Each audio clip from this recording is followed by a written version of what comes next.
with RJ Anusha. Radio city నువ్వు నేను సినిమాలో ఇవాల్టి సినిమా చోరీ చోరీ చుప్కే చుప్కే. ఈ సినిమాని డైరెక్ట్ చేసింది అబ్బాస్ ముస్తాన్. ఈ సినిమాలో సల్మాన్ ఖాన్, రాణి ముఖర్జీ, ప్రీతి జింతా వంటి వారు లీడ్ రోల్స్ ప్లే చేయడం జరిగింది. 9th March 2001 రిలీజ్ అయిన ఈ సినిమా బాక్స్ ఆఫీస్ వద్ద సెన్సేషన్ గా నిలిచింది. అంతేకాకుండా ప్రేక్షకుల మనసుకి కూడా ఎంతో చేరువైంది. సౌండ్ ట్రాక్స్ అన్ని కూడా అను మల్లిక్ అందించడం జరిగింది.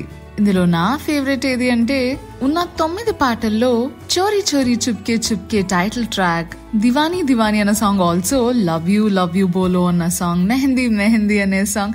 ఈ సాంగ్స్ అన్ని కూడా పర్ఫెక్ట్ క్లాసిక్స్ గా నిలిచాయి. డెఫినెట్ గా అన్ని పాటలు వీలుంటే వినేసే, చెప్తున్నాను కదా ప్రేమలో పడిపోతావు. సరే, మరి సినిమా విషయానికి వచ్చేస్తే రాజ్ ఇంకా ప్రియా ఇద్దరు కూడా మంచి వెల్ టు డూ ఫ్యామిలీస్ నుంచి వస్తారన్నమాట. వాళ్ళకు పెళ్లిలో కలుసుకుంటారు అండ్ ప్రేమలో పడిపోతారు. ఆ ప్రేమ కాస్త పెళ్లి కింద మారుతుంది అండ్ వెంటనే ప్రియా ప్రెగ్నెంట్ అవుతుంది. కానీ కొన్ని ఇష్యూస్ వల్ల ఆమె ఎప్పటికీ ఇంకా తల్లి కాలేదు అని తెలుసుకుంటుంది. పేరున్న డాక్టర్ అడ్వైస్ తో వాళ్ళొక సరగేట్ మదర్ తో బేబీని మోయడానికి ఒప్పించి కందామని డిసైడ్ అవుతారు. ప్రియా ఎప్పటికీ తల్లి కాలేదు అనే విషయాన్ని వాళ్ళ కన్సర్వేటివ్ ఫ్యామిలీ నుంచి దాయాలనుకుంటారు.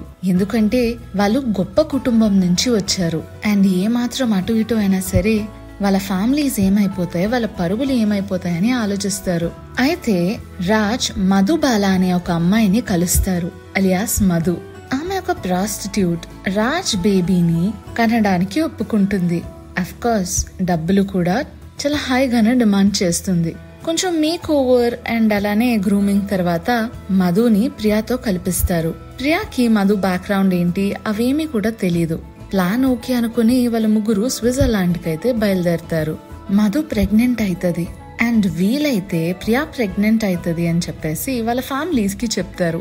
మీన్వైల్ రాజ్ యొక్క బిజినెస్ పార్ట్నర్ అజయ్ శర్మ మధుని సెక్షువల్ గా హెరెస్ చేస్తారు అండ్ తను స్విట్జర్లాండ్ వదిలి వెళ్ళిపోదామని చెప్పేసి డిసైడ్ అవుతుంది. ఎందుకంటే అనుకుంటది రాజ్ మేబీ నా గురించి చెప్పుంటాడు వాళ్ళ ఫ్రెండ్ కి, అందుకే ఇలా బిహేవ్ చేస్తున్నాడు అని. అలా మెల్లగా మధు యొక్క పాస్ట్ గురించి ప్రియా తెలుసుకుంటది. అయినా సరే ఎలాగైనా సరే బిడ్డని మాకు కనేసివ్వు అని చెప్పేసి ప్రాధాయపడుతుంది.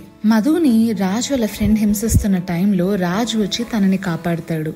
ఇదంతా చూసాక మధు రాజ్ తో ప్రేమలో పడుతుంది. రాజ్ వాళ్ళ ఫ్యామిలీ సడన్ గా స్విట్జర్లాండ్ వస్తారు.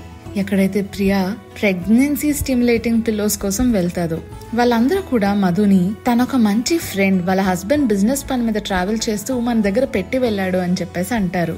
రాజ్ వాళ్ళ గ్రాండ్ ఫాదర్ ఇంకా ఫాదర్ ఇద్దరు కూడా బేబీ షవర్ సెరమనీని అరేంజ్ చేస్తారు. వాళ్ళు రాజ్, ప్రియా ఇంకా మధుని ఇండియాకి రమ్మని అడుగుతారు, ఎక్కడైతే ట్రెడిషనల్ గా వాళ్ళకి ఇవన్నీ చెయ్యొచ్చు అని చెప్పేసి. సో ఇంతకీ వీళ్ళు ముగ్గురు కలిసి ఇండియా వెళ్తారా, లేదు అంటే ఏం బహానా చెప్పి ఉండిపోతారో మీరైతే సినిమా చూసి తెలుసుకోవాల్సిందే. అదబ్బా నువ్వు నేను సినిమాలో ఇవాల్టి సినిమా చోరీ చోరీ చుప్కే చుప్కే.